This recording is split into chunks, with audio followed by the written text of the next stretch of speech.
என்மேல நடவடிக்கை எடுங்க, எங்க தொண்டர்கள் மேல நிர்வாகிகள் மேல எடுக்க வேண்டாம் அப்படின்னு அவர் சொல்லியிருக்காரு. குறிப்பா வந்து ஸ்டாலின் சார் அப்படின்னு சொல்லி முதலமைச்சரை குறிப்பிட்டு சொல்லியிருக்காரு. It's nice of him.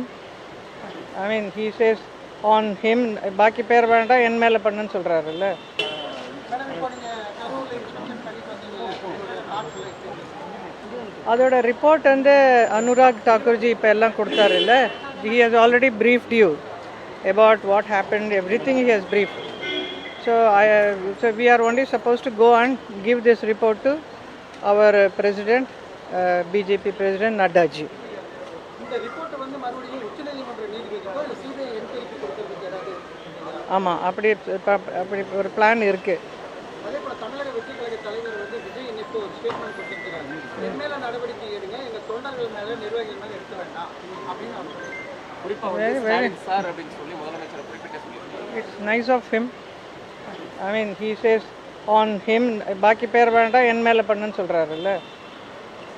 Madam, இன்னைக்கு கூட பெங்களூர்ல இதே மாதிரி ஸ்டாண்ட் பை ஆல் ஓவர் இந்தியாவில் பல்வேறு பகுதிகளில் இந்த மாதிரி இருக்கு. இது சேஃப்டி மெஷர்ஸ் ஆல் ஓவர் இந்தியாவில் எந்த மாதிரி நடவடிக்கை எடுக்கும்? சேஃப்டி எடுக்கணும். என்னோட ஒப்பீனியன் அது.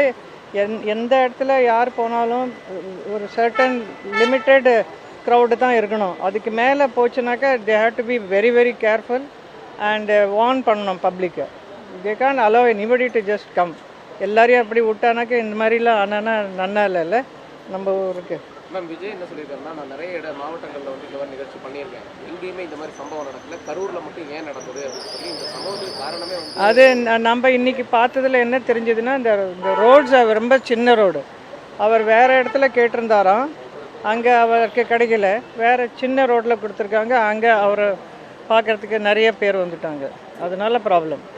இல்லை, அவர் விஜய் வந்து இந்த சம்பவத்துக்கு காரணமே திமுக அரசு, தமிழக அரசு அப்படின்ற மாதிரி சொல்லியிருக்காரு. அதெல்லாம் எனக்கு தெரியாது, நீங்கள் பார்த்துக்கோங்க. நீங்கள் விசாரிக்க